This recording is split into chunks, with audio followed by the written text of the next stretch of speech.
So guys, আজকের এই ভিডিওতে আমরা একটা ডিফারেন্ট ঘুড়ি তৈরি করব। আমরা সাধারণত ছোটবেলা যে ঘুড়িগুলোকে আকাশে উড়িয়েছি তার থেকে অনেকটাই ডিফারেন্ট হবে।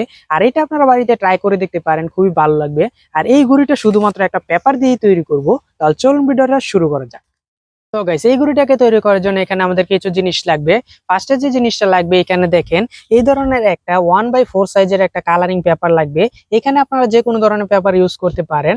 আর লাগবে হচ্ছে এই ধরনের একটা সুতা, যেটা সেলাই মেশিনের মধ্যে ব্যবহার করা হয়। আর লাগবে হচ্ছে একটা গ্লু। এখানে আপনারা স্টেপলারও ব্যবহার করতে পারেন। এখন এই সবগুলো জিনিসকে ব্যবহার করে একটা ঘুড়ি তৈরি করব, যেটা সত্যি আকাশে উড়বে খুবই সহজে। এখন চলুন এই ঘুড়িটাকে তৈরি করা যাক।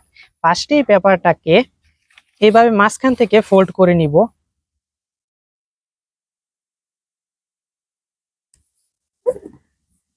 গ্যাস পেপারটাকে ফোল্ড করে নিয়েছি। এখন এই পেপারটাকে এইভাবে ঘুরিয়ে এইখান থেকে আবার মাঝখান থেকে ফোল্ড করে নিব।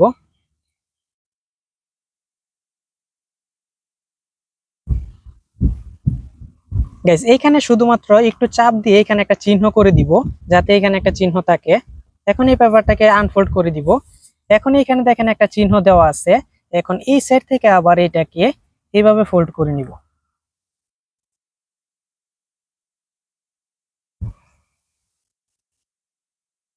এখানে একটা চিহ্ন করে দিব। এখন এই পেপারটাকে আনফোল্ড করে দিব। এখন এই পেপারটাকে এইভাবে রেখে তারপর এইখান থেকে এখানে লাগিয়ে নিব। এখন এইখানে লাগানোর জন্য এখানে আমি এই গ্লুটাকে ব্যবহার করব। এখানে আপনারা স্টেপলারও ব্যবহার করতে পারেন।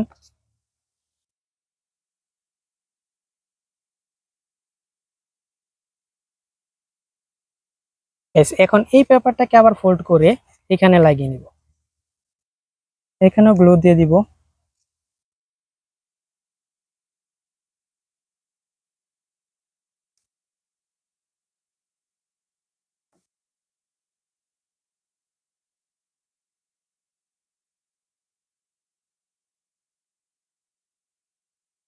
দেখেন এই পেপারগুলোকে একটার সাথে লাগিয়ে নিয়েছি। এখন এখানে যে চিহ্নটাকে দিয়েছিলাম সেন্টার অর্থাৎ মাঝখানে, এখানে একটা ছোট ছিদ্র করে দিব।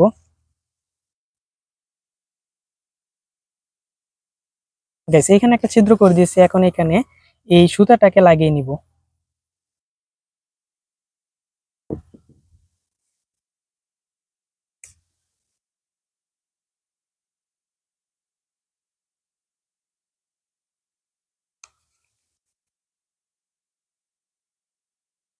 এখন এই সুতাটাকে বেঁধে দিব।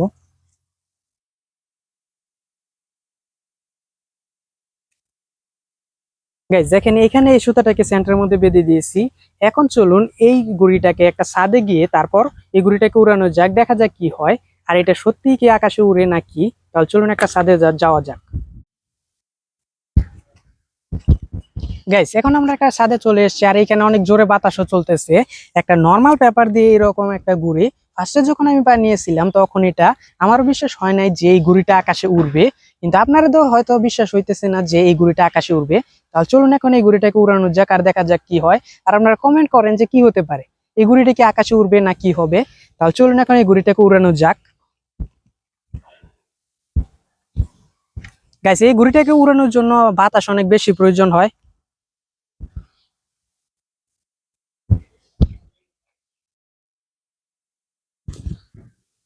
গাইস, বাতাস একদম কম।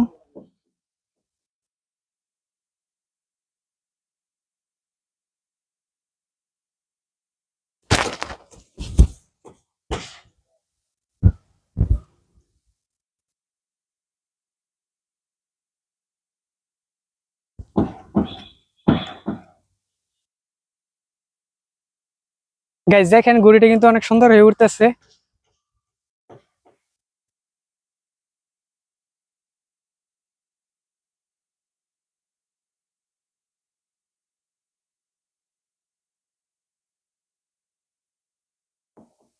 গাইস, আমরা যে ধরনের নর্মাল ঘুড়িগুলোকে উড়াই তার মতন একদম স্টেবল হয়ে এটা উঠতেছে।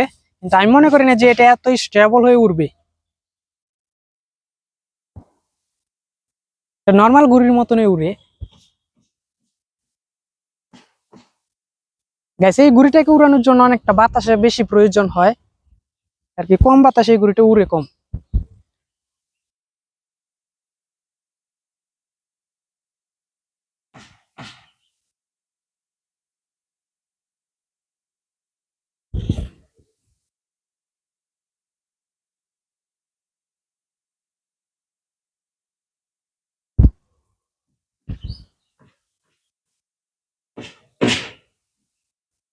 গাইজ দেখেন এই ঘুড়িটা কিন্তু একদম নর্মাল ঘুড়ির মতনই উঠতেছে, অনেক বাতাস আসলে আর কি ঘুড়িটা নড়ে চড়ে।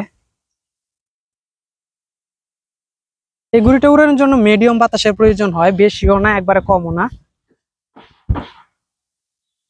কিন্তু এটা আমিও বিশ্বাস করতে পারি না ফার্স্টে যে এই ঘুড়িটা উড়বে। তো গাইস আপনারা দেখতে পাচ্ছেন যে এই ঘুড়িটাকে আমরা কিছুক্ষণ আগে তৈরি করছি, আর এই ঘুড়িটা খুবই ভালোভাবে আকাশে উঠতেছে।